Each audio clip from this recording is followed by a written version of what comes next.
Oh my goodness, it's great to see everyone.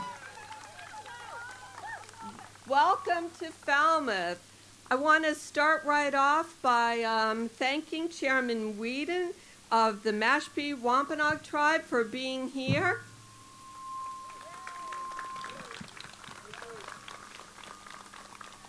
I want to mention my colleague, Rep. Fernandez, couldn't be here due to family commitments. We'll miss Dylan.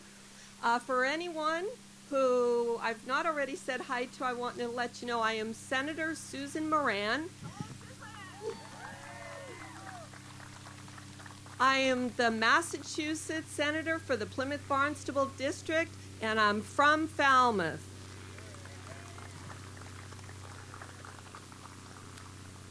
I'm here to welcome and introduce a leader, a role model, a warrior.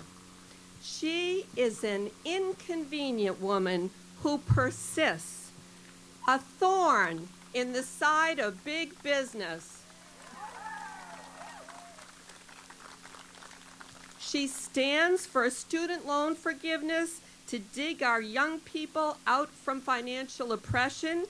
She wants to see the Biden administration push harder on wealth taxes and to force banks to be part of the economic solution.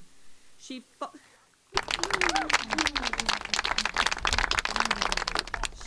against the governor's transportation service reductions during COVID. She recognizes that the key to our economy springing out of COVID is funding universal child care and creating a foundation for caregivers who are mostly women to get back to work without losing credit for their accomplishments. I'll just give a quick little quote on that. Tax deductions for depreciation such as computers, farm equipment, rental property, furniture, oil drilling equipment, and SUVs totaled $660 billion in 2014. We could cover all child care expenses for 70% of families and cap expenses at 7% for the rest for $70 billion, or just 10% of those tax deductions. Early learning is one of the best investments we can make, measured in better performance in school, higher graduation rates, savings in problems that never happen, and opportunities that open up. That's her quote.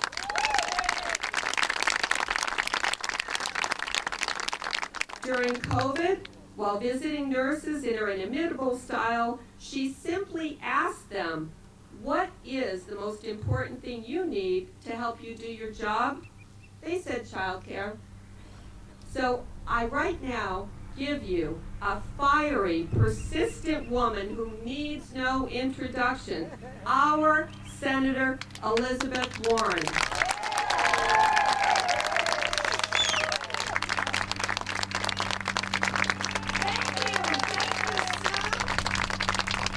Hello, Falmouth!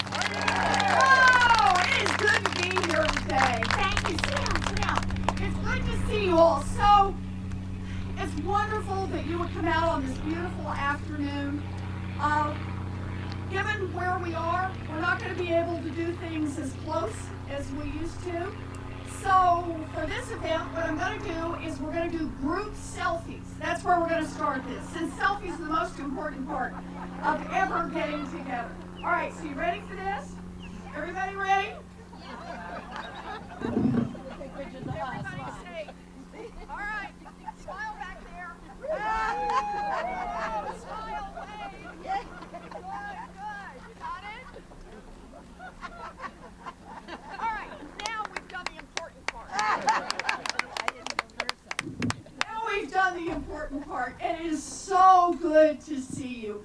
I really am happy to be here with all of you, and so happy that we can have this moment in our democracy to be able to talk. So I thought what I'd do, I love that we've got somebody who's got a question already about a plan for S1. I'm ready to take it on. So you bet, we will talk about this. I thought what I would do is I would tell you 3 things, you bet, that we've been working on and 3 things that I need to work on. And I'm pushing on right now in Washington. So the 3 things I want to identify that we have recently, I want to make sure I get my numbers right, done is the American Rescue Plan. We brought $67 million here to the Commonwealth of Massachusetts to make sure that we could vaccinate every single person in the Commonwealth. Yep, now we're only at 71% for the whole Commonwealth. I notice Falmouth is doing better, and that is good. We've got more work to do, but the point is the federal part of this, and that is to bring the resources so that that is not an issue, has been done. The second part I want to mention is that we brought $8.1 billion in funding to the state. And this is money to make up for lost revenues during the crisis, for increased expenses during the crisis. And here's the thing about how we designed this piece. It's money that basically the state can decide how to use it. So right now, Sue, you're listening to me on this, right? Where are you, Sue? There you are. You can sit, by the way, if you want. You don't have to stand there. It's money to say, what does the state need most? And this is extra on top of where ordinary revenues are. This is a chance for the state to spend money where we need to make a difference. And communities that have been hit hard in the basic pieces of how we keep this Commonwealth going and how we make it strong going forward. So this is going to be a big part of what the state does over the next year. So that is the second thing that I wanted to mention. And the third thing I want to mention is we brought $1.8 billion to our public schools. This is money so our schools can reopen safely. It is also money so it will be available for mental health issues. Something our kids need. And I think it's just, that's right here in Massachusetts. So that's what it is that we've done in the last couple of months and gotten this money into the state. The 3 things I want to mention on going forward, first of all, is S1. This is my #1 obligation. I am fighting with everything I've got. We need to protect voting. We need to get rid of gerrymandering, and we need to beat back the influence of dark money. That's what S1 is all about. I'm in this fight. Let's talk more about it. Let's talk about the filibuster and how it is that we're going to peel the filibuster back enough to be able to get S1 through. This is not about ordinary legislation. This is about legislation to protect our democracy. So I'm in that fight. Second one I want to mention is the money right now that's being built into an infrastructure plan going forward. And I am in this fight to make sure that we build in money to address climate change head on. Resilience, cleanup, getting carbon out of the air, every part of it. The federal government is late to the show, but that means we need to act now with even more urgency and put more money into it. So that's part 2 that I'm working hard on. And part 3 in the infrastructure, Sue already mentioned it. You know, infrastructure it's roads and bridges, and we're about to get the bridges done out here at the Cape. It's about broadband, you bet, but it is about whatever it takes for people to be able to work. And for lots of mamas and daddies across our Commonwealth and across our nation, child care is holding them back. 1 out of 4 women who has left the workforce now following COVID has left it because they simply cannot find child care. And understand, this is not a system that was working before the pandemic. Even before the pandemic, child care was almost impossible to find. If you could find it, it was almost impossible to afford. And then on top of that, just because of the way the economics work, the people who are in child care, the people who are actually delivering the care to our babies, the preschool teachers, are paid so little. Many of them would make more money by working the cash register at McDonald's. We need to make an investment in our future, and that means an investment in child care, universal child care, all of our children. Try on that side. So having said that, why don't I stop there? Let's take as many questions as we can. Everybody's out here in the sun.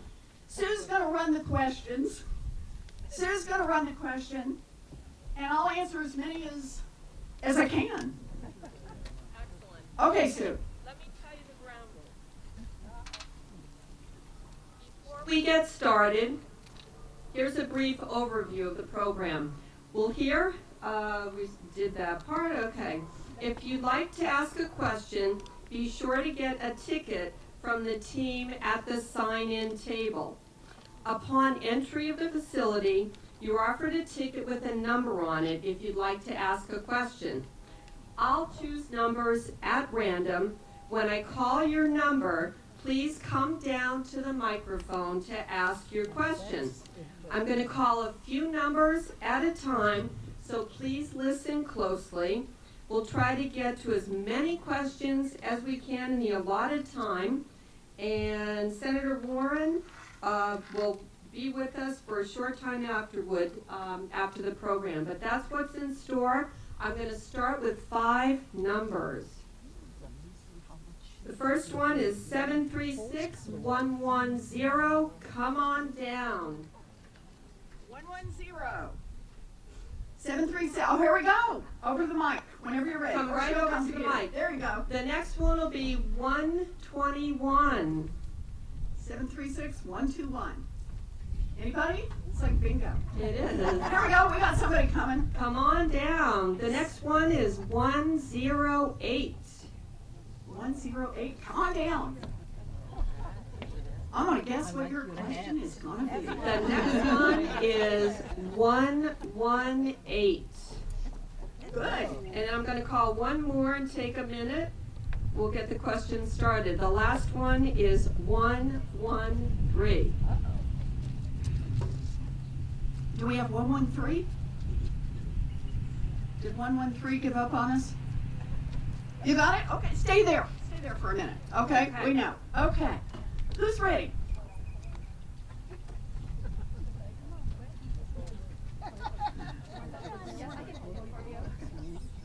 I'm interested in. Tell me your name. Ann. Hi, Ann. Good to see you. Good to see you.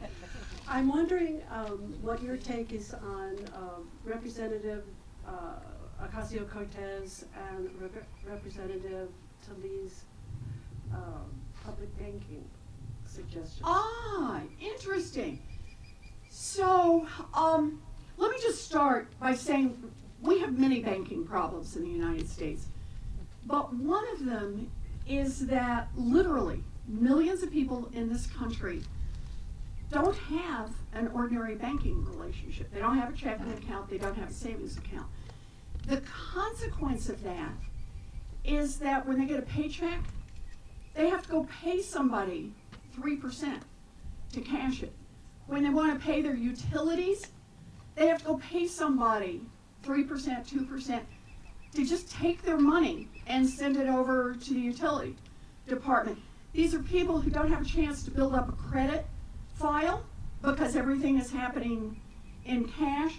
These are people, the estimate is that people, they're called unbanked. People who are unbanked are spending almost as much money on their financial services, that is, getting checks cashed, short-term loans like the kind you get on your credit card. They're spending almost as much on their banking services as they are on food. So think about doubling your expenses, right? These core expenses that keep you going. We need to solve this problem. And one of the solutions that has been advanced is a public bank. That is one that the federal government opens up and says everybody gets a free account, free access to an account. Another one is to say require the banks to open up this opportunity. A third one that I actually just held a hearing on, and I'm getting ready to do another one, is about doing what's called digital currency and giving everyone what's called a digital wallet, with the federal government. So if you get a Social Security check, you just automatically have it. And you use it like an ATM card, only an ATM card with no fees. So let me put my answer this way. I am all in to find a way to solve this problem. I think that public banking is one good option that we should be talking about.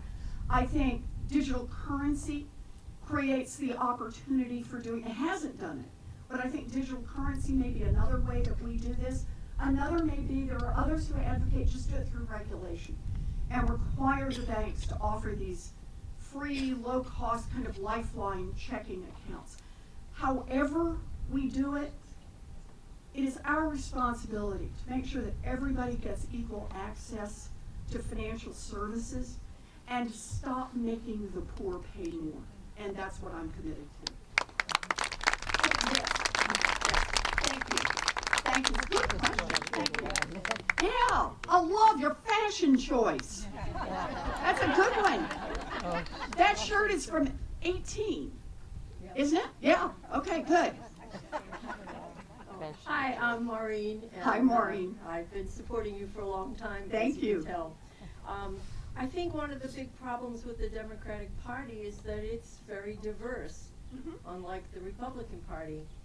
I've been so frustrated because I know it's good to be diverse, but we need to get things done. And I wondered what your take is on how we can get unified so that we can really pull through and get these things done, where we have so many people representing people that aren't like us or aren't like them. And anyway, I think you got my gist. I do. And it's a great question, Maureen. So here's how I think of this. I think diversity is our strength.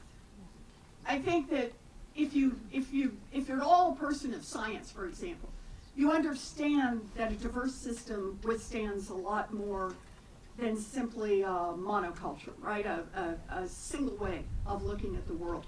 And I say that actually having experienced it in the United States Senate. So when I've put forward ideas on childcare, I've had people come to me and say, you're not listening to this part. Here's another piece to think about. You thought about how it's going to work in cities. You didn't think about how it's going to work in rural areas. So having people who come from different places, who have different experiences, who are different races, who are different sexual orientation, some who've immigrated recently, some who've been here forever, it gives you lots of different perspectives. What does it mean for grandparents who are trying to take care of children?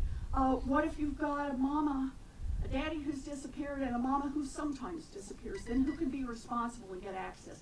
So it helps us, in my view, design better programs to be more effective. The trick is to keep us focused on what we're trying to accomplish and to boil it down enough that we don't end up squabbling over you wanted to do it this way and she wanted to do it that way and we can't get these together.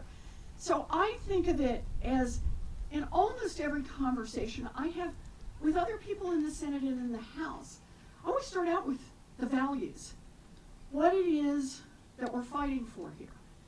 We're fighting so that all our kids get a chance. Not some of our kids, not even many of our kids, all of our kids. That's why we're here. That's why I ran for office. That's why I get up every day, is all of our kids get an opportunity. And for me, it's about opportunity. It's not to say that not everybody will end up in the same place, but everybody will get a chance. Everybody will get a chance at the beginning, but you'll get other chances as you go along. Chances to build a small business, chances to go to work, chances. Transportation is about opportunity, right? Infrastructure, broadband is about opportunity. You can start a small business if you've got high-speed internet, right? So it's to try to keep our Democrats together on that. I do that with sometimes better success. Those are good days. And sometimes a little less success. But at least I know the direction we're trying to fight it. Here is the good news right now. Fingers crossed, if we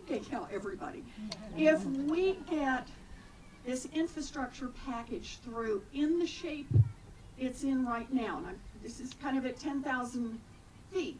We're not all the way down at the ground level detail. There's a lot of, let's keep it positive and moving forward. We have not yet devolved into Hunger Games that if you get fed, nobody else does, right? That we're trying to keep these moving forward. And I've been pushing this part especially hard when we talk about the caregiving economy. So childcare, home and community-based care, paid family leave, and child tax credit. It's that we all fund together. We go for as long as we can go together. And then if we're out of money, we all have to quit at the same time. In other words, to build kind of the political wins to say, lots of allies here on one or the other of those, that we're all going to work together to keep these programs funded and moving over time. So that's a way that I, in a very concrete way, am trying to follow through on exactly your point. It's really helpful, though. Thank you. Good. Thanks, Maureen. Hi. Hi, I'm Luann. Hi, Luann. One of the best parts, I think, of S1 is how to pay for it. And one of the You speak my love language. okay, How to and, pay and for one it. of the I love best it. proposals, as far as I'm concerned, is to beef up the IRS, give it more money so it can go after the tax cheats who are mostly high income. What's the possibility or what's the probability that this is going to stay in the bill? Okay, so Luann is not a plant, but she is on my wavelength on this. I have been hammering on this for 2 solid months, hard. To me, this is just nuts. This is like a bird nest on the ground, right? Picking up the money that the billionaires and giant corporations would have paid if they followed current law. Hello, who would object to that? The Republicans. So, we start with the fact that under government scoring, giving money to the IRS to go collect tax money. Everybody who does the estimates here, they're in different places, but a lot of the estimates are for every dollar you put in, you get about $7 back. Some say it's as high as $11 back. Some say there's as much as $1 trillion out there in uncollected money. And listen, when I say uncollected, I'm talking about rich people who don't even file tax returns. We actually have some of those. Talk about an easy place to start, right? But the way the federal government looks at this is they say if you put more money into the IRS, that's an expense. So, part one is to get us over that hump and to say we're actually going to change the scoring rules and say if you put money into the IRS, you can at least conservatively project some of the income that comes back so it becomes net positive rather than a net negative that you got to figure out how to pay for.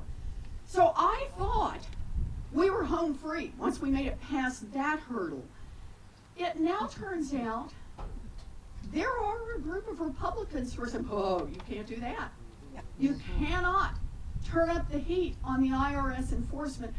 And they spin an argument about how because it's going to be used unfairly against conservatives.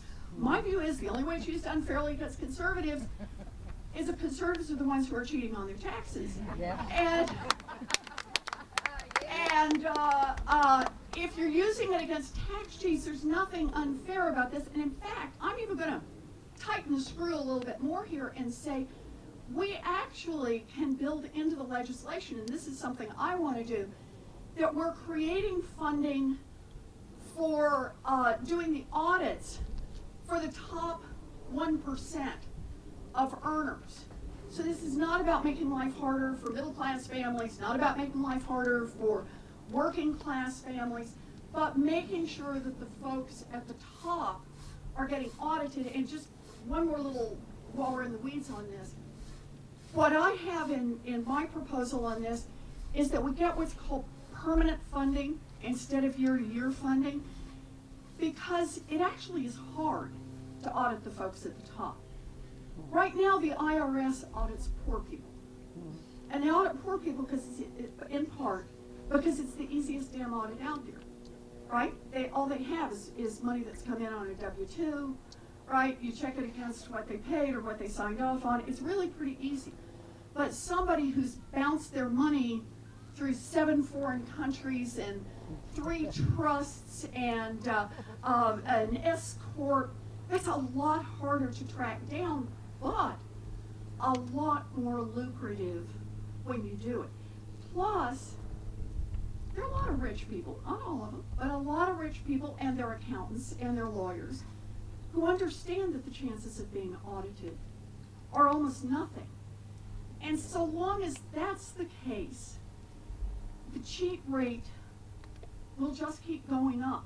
So I think it's powerfully important to do this, both to help fund the government, but also to keep everybody honest in the game. So I'm in.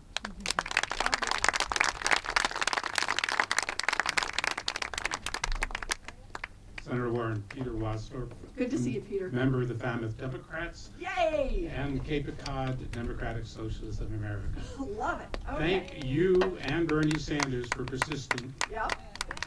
You know my question. I don't need to tell you that we need to pass Senate Bill 1 in the next couple of weeks Yes. to counteract what the Republicans are doing in state legislatures across the country, suppressing the vote. I don't see a path forward without eliminating the filibuster. Do you support ending the filibuster, and can we convince the president to end the filibuster? Thank you. Thank you for the question. Yes, I support ending the filibuster. I have no hesitation around this. In fact, I've been arguing this for the last couple of years. When I ran for president, one of the points I made at the time is that anyone who told you about all the great plans they wanted to put in place, but would not say that they were willing to get rid of the filibuster, was just blowing smoke. Because the filibuster creates the veto for Mitch McConnell. And there is no way that Mitch McConnell is going to let us, on his own, build universal child care or home and community-based care or attack the climate crisis head on and all of the other things that we want to do. So I'm all in on getting rid of the filibuster. Unfortunately, I don't have 49 other Democrats who agree with me on this. We got a lot, but we don't have all of them. So you reasonably ask the question, what is the plan? This is hard. I push on this literally every day that I'm in the Senate. I raise this with my colleagues, including those who agree with me and those who don't. The urgency of going forward. I am willing to narrow up my request and say, well, I think we should get rid of the filibuster overall. And by the way, I just want to make a little side point. You know, there are people who say, don't get rid of the filibuster because next time around, when the Republicans have the majority, they'll make you pay for it, right? My view on it, if Mitch McConnell thought it would help him to get rid of the filibuster when he's in the majority, he'd do it in a heartbeat. Yep. Hello? Clue phone, right? On this. Plus, do you ever think about why the Republicans, not only does Mitch love having a veto, there's another reason. They don't care nearly as much about the filibuster as we do. What are the 2 things that the Republicans in the Senate wanted? Extremist right-wing judges and cut taxes. How many votes does it take to confirm extremist right-wing judges? They're already at 51 votes, right? So there's no filibuster. And how many votes does it take to create a $2 trillion tax cut? And the answer is, because it's done through reconciliation, it only takes 51 votes. So they get what they want. It's the people who want to build universal child care. It's the people who want to be more aggressive on climate and think we need new programs on it. It's the people who want to change how Social Security works so that women who were out of the workforce during caregiving years get some credit for the time that they were not able to earn a paycheck. It's those of us who care about these programs, who want to dig in on these programs, we're the ones who keep running smack into the filibuster. Oh, I'm sorry. And those of us who think the vote is sacred.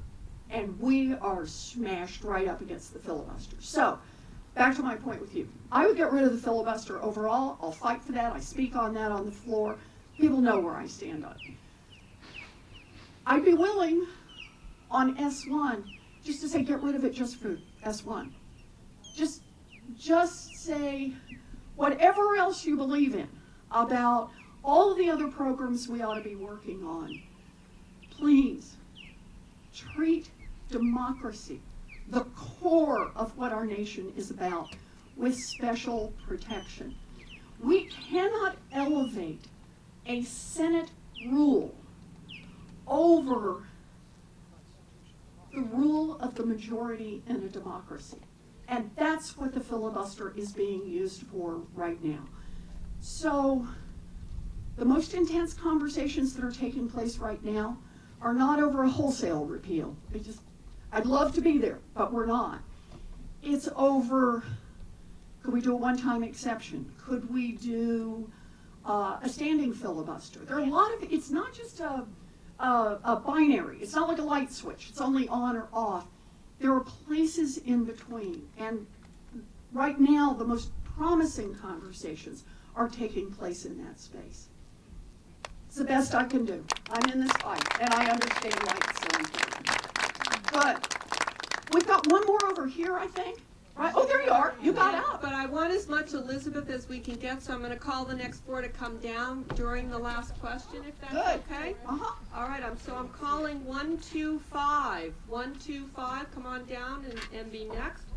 105. 105. Next, thank you. 112. 112. I see you. Come on down. And the last would be 099. So do you have 099? Okay. All righty. You got it. Okay. Uh-huh. Oh, are you gonna hold it? Hi, my name is Cathy Stickberg. Hi, Cathy. I at first had the same question that Peter had, and I should Uh-huh. have seen by his sign that that's what he was going to ask you. Peter kind of signaled ahead of time. what was going Peter's on. ahead of us all, Uh-huh. always. Generally, I live in a lot of fear these days. It's really hard for me to feel optimistic. I feel like I'm going to see this country lose its democracy.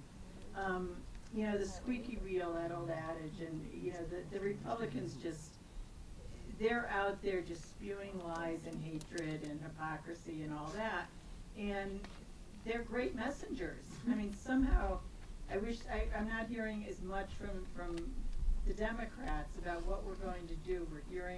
All we're hearing is that they're going to take back the House, they're going to take back the Senate, and I don't really hear a lot from the Democratic Party of how we're going to keep it, who we're going to run, what the strategies are. I'm sure you're doing a lot behind the scenes.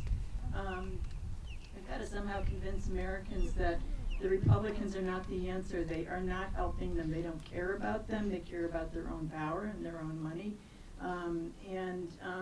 You're a great messenger, but I don't hear you anymore. Since you're not running, you're not on national news, which I watch way too much of, but so I'm wondering, what is the party strategy that we don't know, that besides passing S1, which I'm really worried about, and I think it's essential as well. Okay. So let me do that. It's a good question. Number one is pass S1. Because S1 truly is potentially the make or break for our economy. I'm sorry, for our democracy. That's number one. Number two is what we actually already did, and that is the American Rescue Plan. Get the vaccines out, get money back into state and local government, get that economy where it's starting to work again. Number three is this infrastructure package, if we can make it work, so that things that touch people's lives in very direct ways happen on a Democratic watch. If we could do those three things, a year from now, every Democrat, whether they're in office or not, has something to run on and something to talk about, something that touches people's lives. I want to be able to stand up a year from now and say, we put our shoulders to it and we created 100,000 new childcare slots in this country, and that's mamas and daddies who can go to work and not go broke. That we created 25,000 new home and community-based care slots for seniors who need a little help so they can stay in their homes, for people with disabilities so they can live in a little nicer congregate settings that work better for them. And that we're only getting started. That we have set up these programs, we have set up the funding, and we're going to keep growing them bigger and bigger. I think those are good things to run on. So basically, I would describe the strategy is do the work, deliver, and then go spend next summer talking about what you've done. Now, if we don't get to do that, it all feels very different. And this is why S1 is so important. This is not just they want to make it harder to vote. This is surgical precision. This is the odds that your ballot gets pitched or you never get to cast it. If you're black, if you're Latinx, if you're young, 3 groups that might be more inclined to vote Democratic, just went up. If you're Native American, just went up. That you're not as likely to be able to cast a ballot. And that matters cumulatively over time. So the importance of S1, I keep going back to this. Voting is the beating heart of our democracy.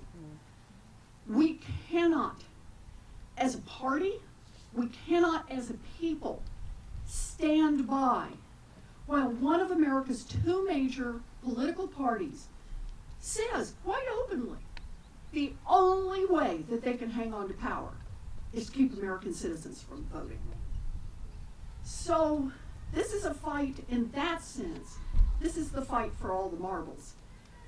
But the part right behind it is even if we can protect the vote, we still have to deliver. And the Republicans right now, my sense is, I hear your point about talking and who's talking.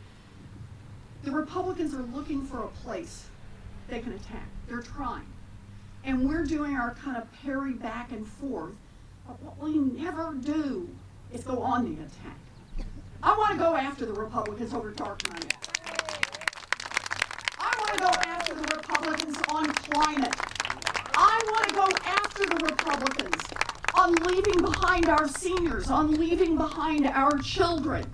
I want to go after the Republicans, and that's where we need to lift our voices more. So I'm in with you. This is good. We're going to do this. Yes, and on vaccines. You bet. Number 1. You bet. Dying. Okay. Who's next? I'll go last. Okay. Hi. Hi, Senator. My name is Rosemary Carey. Hi, Rosemary.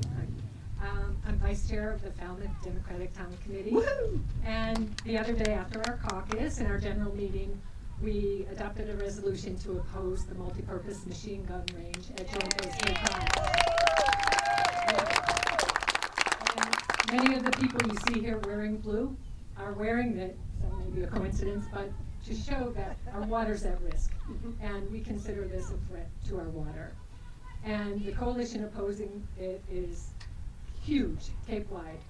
Cape Cod Climate Change Collaborative, APCC, that's the Association to Preserve Cape Cod, Faith Communities Environmental Network, League of Women Voters, Cape Cod, it just keeps going. Yeah. Good.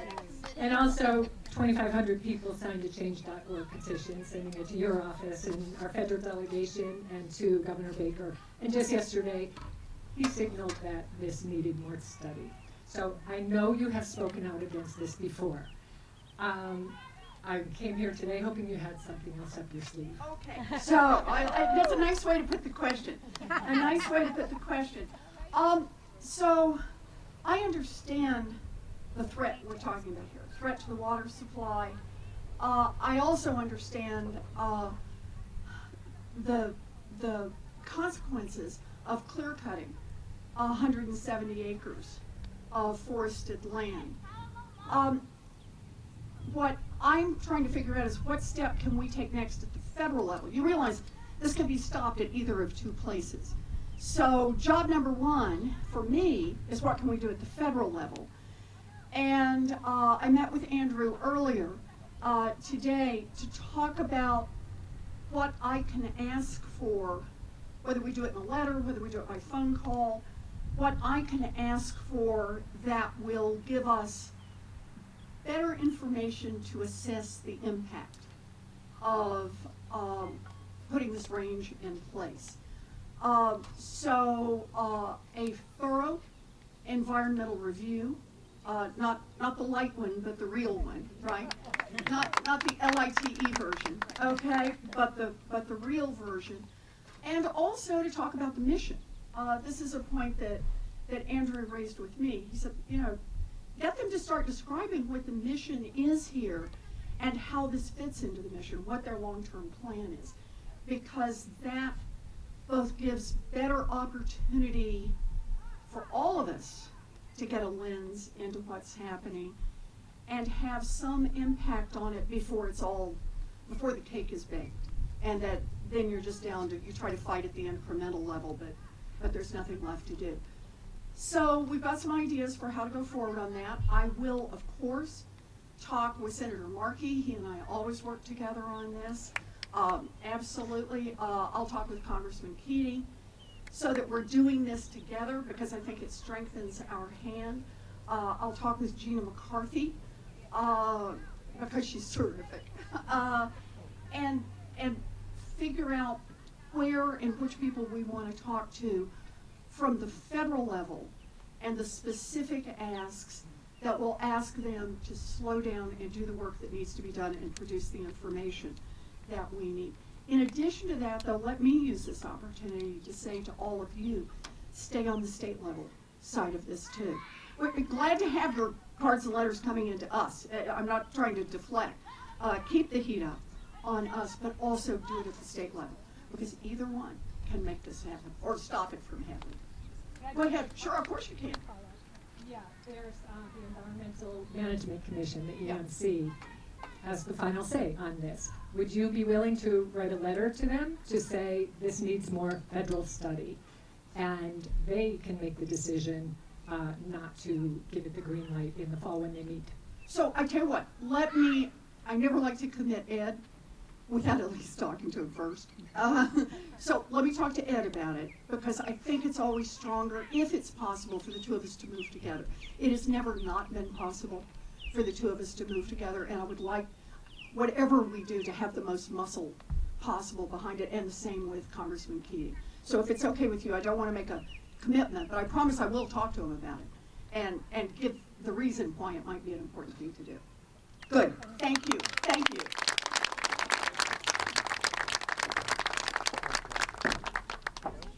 You ready?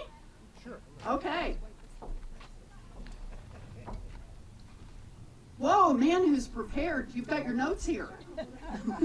Okay. Hi, my name is Phil Logan. I live in Woods Hole. Hi, Phil. And I'm part of a Southeast Massachusetts Regional Transportation Working Group. Uh-huh. And we are concerned about a freight monopoly that was established by the state quasi-public agency called the Steamship Authority, which has been captured, as you know from economic terminology, by growth interests on the island, and it's killing the people not literally, but figuratively killing us in Woods Hole, and up the Bourne as well.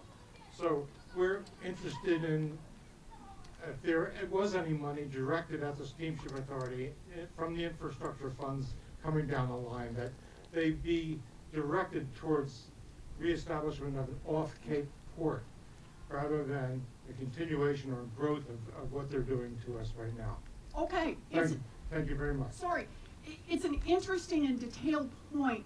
Can I do this? Have somebody from my office follow up with you? Absolutely. Okay. Looks like we're going to have a big bill here. So let's make sure that we know to follow the details on it. Okay, good. Thank you. Thank you. Good. What else we got? Are we good? There we go. Hi, Hi. I'm Cathy. Hi, Cathy. And I live here in And I live here in T-Ticket, which is a part of Falmouth. Uh-huh. And I'm so excited to meet you finally. But I wanted to ask, we've all been dealing with this terrible virus for the last year and a half. And much to my chagrin, I have family in California who refuses to get vaccinated because they think it's a big pharma hoax and they're making money off of it. And they refuse, I mean, they're intelligent people, they refuse to believe in the science. Do you have any advice for what I can do as their auntie to try and protect them and persuade them to do the right thing? You know, Cathy, I have family in Oklahoma. Say no more. and don't misunderstand. I have family in Oklahoma that's inoculated. I mean, they couldn't wait to get vaccinated. But I have a lot of family in Oklahoma. So look, the question now is, how are we going to make it further on vaccination? And the way I see it, you know, we were in stage 1, there was no vaccination, and all we could do is stay away from each other. Stage 2, vaccinations, and the question was, how fast could we crank them out and get them to everybody who was willing to line up for them? And that's where the federal government, Trump left, federal government steps in, and we really made that happen, and you're right, we should talk about it over and over and over and over and over. Tens of millions of people who got vaccinated and hundreds of thousands of people who did not get sick as a result, who did not die as a result. So now we're in this period where we're not reaching enough of the people who are left. You have to diagnose what you think is wrong. Part of the answer is, for some people, it's hard for them to do it. They live in a neighborhood where it's hard to get there, they don't have transportation, they work during ordinary office hours, vaccines aren't available at night. So part of that is down at the state level, making sure you're reaching the hard to reach communities.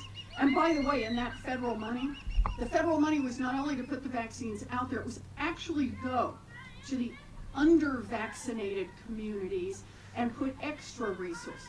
That's not the problem you're describing, right? But I'm just saying it's a part of what still needs to be done. The second is the misinformation part.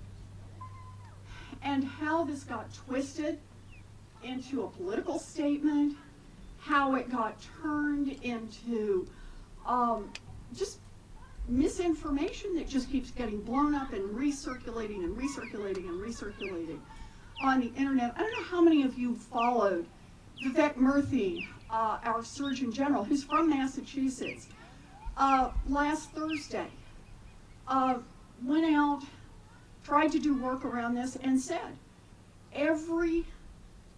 nearly every death from COVID now is a preventable death. Nearly every hospitalization from COVID is a preventable hospitalization. And that the passing around of misinformation is costing people their health and their lives. It is putting their loved ones at risk. And it puts our whole community at risk, as all of you know. The consequences of having a large enough population where this virus can keep circulating and mutating and comes back and bites us with the Delta variant. Anyone want to think about what the Epsilon variant may look like? Because that's what happens if you keep this thing circulating. And we've already seen it's quick to adapt. So you asked a very specific question, and look, if I had the answer to this, I'll give it to you. I would have used it with some of my own family. Yeah. I will say though, the one thing I'd offer is to keep being quite overt about what you tell them. You tell them because you love them. You tell them because you care about them.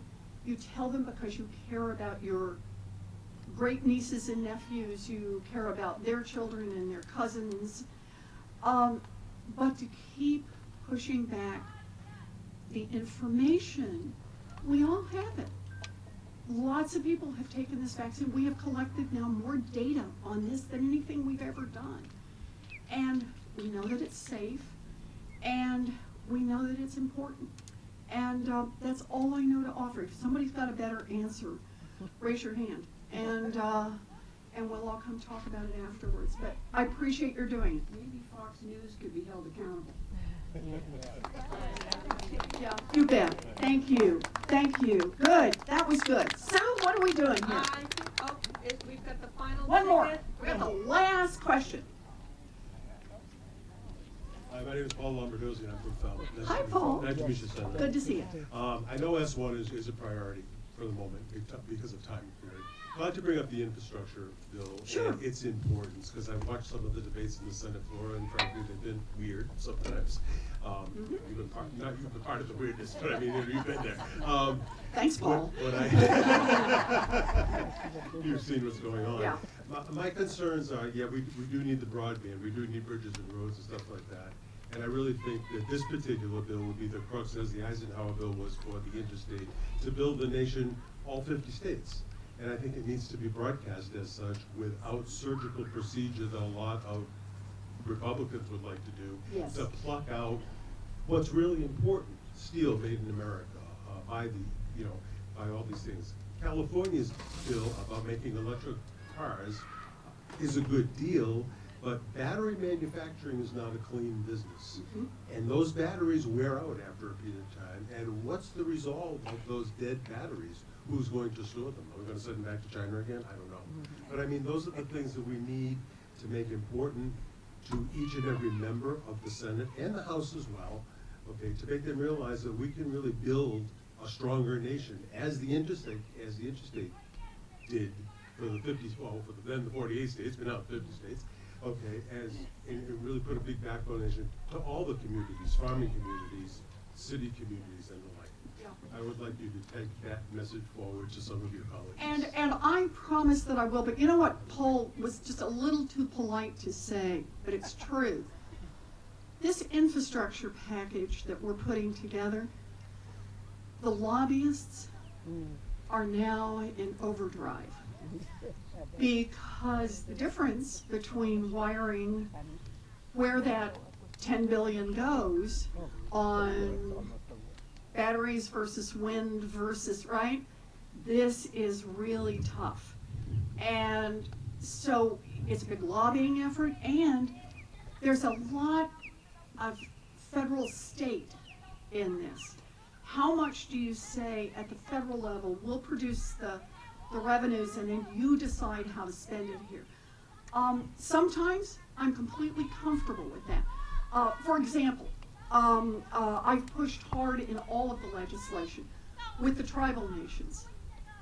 Give it to the tribal nations, outline what it's supposed to be for generally, whether it's health or infrastructure or housing, and then let the tribal nations decide what's the best way to make it happen. Because it's not going to be the same for everybody, and I'm perfectly comfortable with that. Can I flip it, even though you were talking about hard infrastructure, just to point out another way you could look at this question? What I'm really worried about right now in childcare is, are we going to build a childcare system that just puts the money in the states, and then the states decide how to build it or whether to build it, or excuse me, whether to even participate at all, like we did with the Affordable Care Act? Or are we going to build a child care system that is much like how we do Medicare or Social Security? That is, it doesn't make any difference where you live. The obligation runs straight from the federal government down to the people who are the beneficiaries of it. I am, no surprise, I am in the latter camp, but right now, the embedded structure that everyone is in the former camp. So, if I'm not doing enough television, who is telling me that? I understand. No, it's important. Yeah, I get the point about getting out and talking to people about it and raising enough hell in big public ways, but it's the almost 24/7 push and pull that is going on around every one of these pieces, and the need every time a new draft comes out that I have to ask my team, go read every damn word in this thing to make sure that what we didn't just do is turn it in the wrong direction because we didn't fully understand what was at stake here. So you are right. Someone was saying they feel very discouraged right now. I'll just wrap up with this, Paul. Thank you. Let me just say to all of you, yeah, it is a scary time. These guys are trying to undo democracy. We've got a potentially about a $4.1 trillion infrastructure package that could just be a feast for a bunch of lobbyists and, you know, people kind of watching for their little piece, but not the bigger implications of it. That's possible. But you know what else is possible? We can actually make this all work. We are so much closer than we have been any time in decades, both to protecting our vote. When was the last time anti-gerrymandering was a national conversation? Answer, never, right? But we actually have a bill right now that all 50 Democrats have signed off on. Can't make it into law until you figure out how to get past the filibuster, but the point is actually saying we're done with gerrymandering in America for our federal elections. We're done. We got our toes on the line. We've got our toes on the line to protect the vote. We've got our toes on the line to beat back the influence of these dark money outfits, to force some sunshine around this. We've got our toes on the line for universal child care. We've got our toes on the line for expanding Medicare to cover vision, dental, hearing. We've got our toes on the line. Did you say what? What's that? Get rid of the donut hole. There you go. We've got our toes on the line to get rid of the donut hole. We've got our toes on the line to bring down the cost of prescription drugs.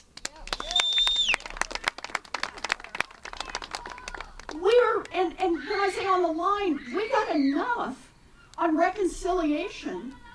We got enough people right now loosely rowing in the same direction to actually make that happen. So when you ask me, where am I at this moment? I say, I'm happy to be in Falmouth.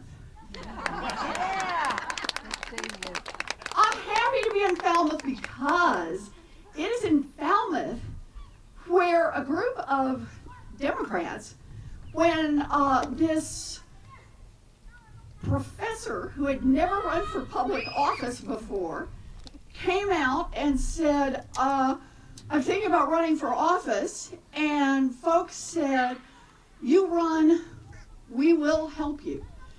And people in Falmouth said, all we ask from you is get in the fight. Get in the fight. And that's what I have done for 8 years now. I am grateful to all of you. Thank you for turning out and doing this. We'll